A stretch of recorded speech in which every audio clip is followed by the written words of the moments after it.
As we sit here and whine about our condition and how bad it is, I put great thought into what would suck more than not being able to ride for 10 weeks. Well, there's probably things that suck more. Okay, I'm game. What are they? So I've got a list of 16 questions, and I've started off with the easiest ones first. So let's just walk through this and see how you respond to these questions. What sucks more? Okay. Question 1. What sucks more? Not being able to ride for 10 weeks or going without toilet paper for 10 weeks? Well, not riding, because I could deal with no toilet paper. You could do, okay. Again, like I said, these questions start easy to more difficult. Okay. Question 2. Not being able to ride for 10 weeks or wearing a man bun. Do I have to go out in public with that man bun? Well, yeah, it's on you. It's going to be there for 10 weeks straight. That's a toughie. Remember, we're starting question 2 and we're starting easy. I'm not a man bun guy. I don't like man buns. I think, let's just beep that out. I think it would be tougher for me to be seen. I would want to beat myself up. I'd want to punch myself in the throat with the man buns. He caved on question 2. You caved already. Well, yeah, you caved. Sorry, man bun people. Question 3. Not being able to ride for 10 weeks or lose your voice for 10 weeks. I don't give a shit about my voice. That's nothing. Not riding for 10 weeks. Actually, quite a few people would be happy I wouldn't lose my voice. This is question 4. Not being able to ride for 10 weeks or taking all of your supplements as suppositories for the next 10 weeks. Shove them up. What do I care? I've got problems. Question 5. Not being able to ride for 10 weeks or listen to your critics judge and shame every video you've ever made for 1 hour every day for 10 weeks. I do that anyway. Screw you, people. It's a no-brainer. That's a no-brainer. Well, I don't think you're really. I don't think you're really listening and giving the full attention. I'm talking about an hour every day. I'm not talking like I read a little bit, whatever. I don't care. No, I'm talking about reading and self-reflect. Reading and self-reflecting. I could do it. I'd rather do that than ride my bike. Okay. Not being able to ride for 10 weeks or foster a 175-pound Great Dane with IBS.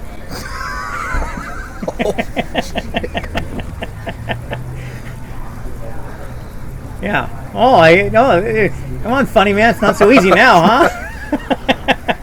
Where do you come up with this stuff? I'll shove vitamins up my butt, but I'm not going to clean up after that Great Dane. I'll take time off. You'll take time off? Yeah. Okay. Well, on the same lines, just because I thought it was funny, not being able to ride your bike for 10 weeks or foster a feral monkey for 10 weeks. Why is everything about poop? I didn't look at you're the dirty girl who went to the poop. Okay. Listen, I just said a feral monkey.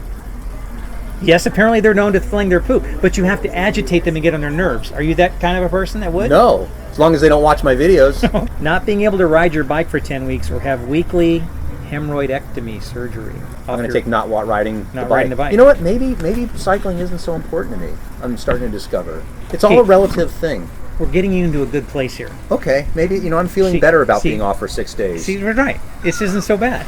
Maybe. Not being able to ride for 10 weeks or subsist on a diet of haggis and Vegemite. I would rather eat that shit and just ride a bike. This is for 10 weeks now. I don't care. You know what? I'm fat anyway. Not being able to ride your bike for 10 weeks or subsist on a diet of Coke, Snickers, and onion rings. Wait, I can't do both. That sounds really good. For 10 weeks. It's all you can eat. All I can eat. No water? But I can't. But I can ride. You can ride. I'd do it. You know what? I'd ride those calories off. I'd probably lose weight as I'm doing it. I tell you what, I would give you 3 days before you'd be begging me to get off that diet. Maybe. Some people actually are on that diet. No, it's not like the Atkins diet where it's like you're eating different kinds of protein. This is like you're restricted. Not being able to ride for 10 weeks or be seriously constipated for 10 weeks. Seriously constipated. Now, I don't know about you. I'm pretty regular. I'm about 3-4 weeks ahead of schedule. I like to keep it there. Okay. Oh my God.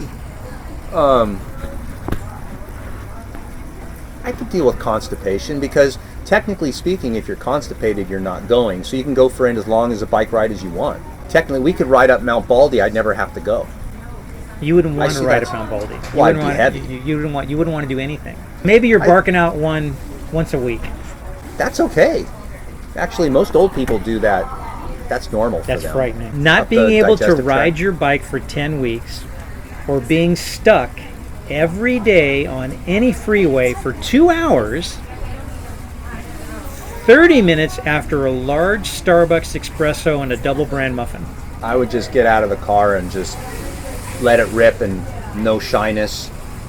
And there's no toilet paper, of course. No toilet paper. Okay. No Depends. No Depends. I would just, since we're stuck in traffic, 405, I just get out and go on the side of the road. You could maybe make a show of it and charge a cover. You would. I wouldn't. No, but I would want to, I could deal with that. 2 hours every day. And you'd 2 hours every day, because you know what? That's me time.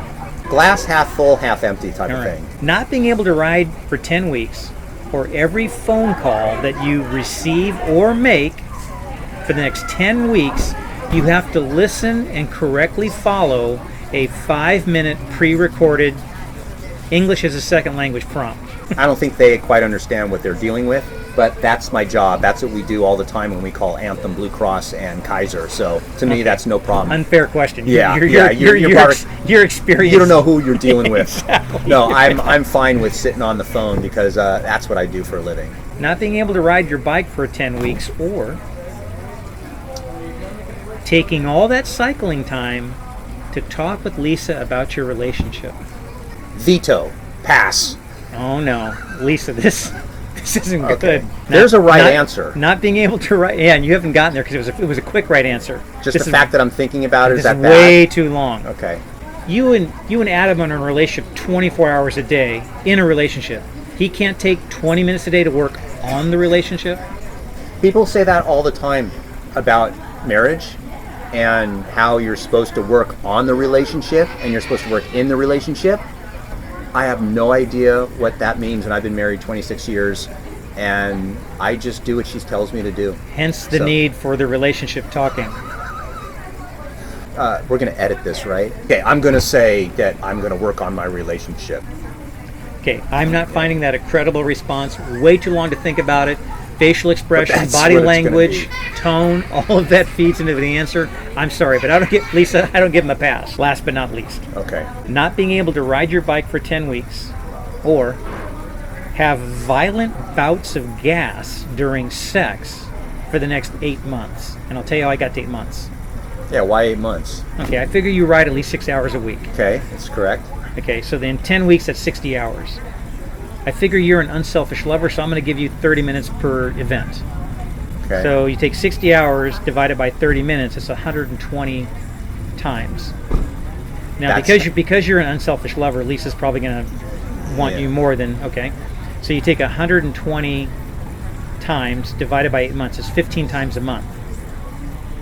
That's a record. I don't see how that interferes with my normal life with the gas. The operative word here is violent bouts of gas for 30 minutes during the entire. That's even including her part. Because I want to stay married, because she cooks so well, I'm going to say I'm going to forego the cycling on this one. Because I'm a smart guy. Folks, there you have it.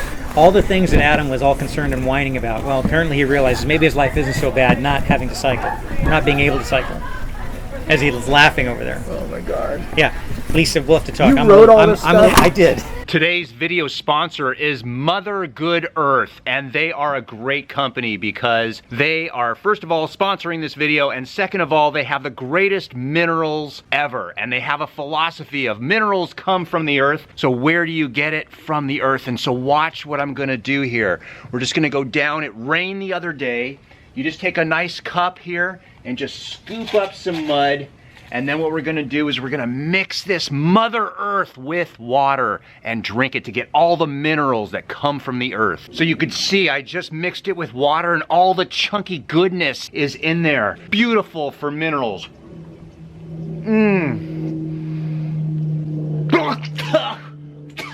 Oh my God. Oh, screw this. I don't need the money. No more sponsorship. Okay guys, good news. I have a new sponsor, Bioptimizers, and they have Magnesium Breakthrough.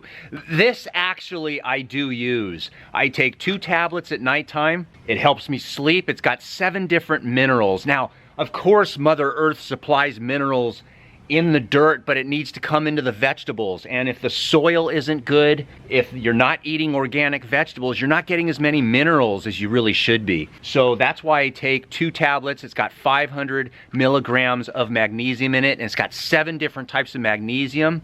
The reason I take this is for a number of reasons. It regulates my blood pressure, it keeps my heart healthy, which is an endurance athlete I really want, and it helps me sleep. It's easy on the stomach, easy to digest, no digestive trouble, and this is actually a sponsor that I could stand by. Oh man, who's gonna clean up these chunks?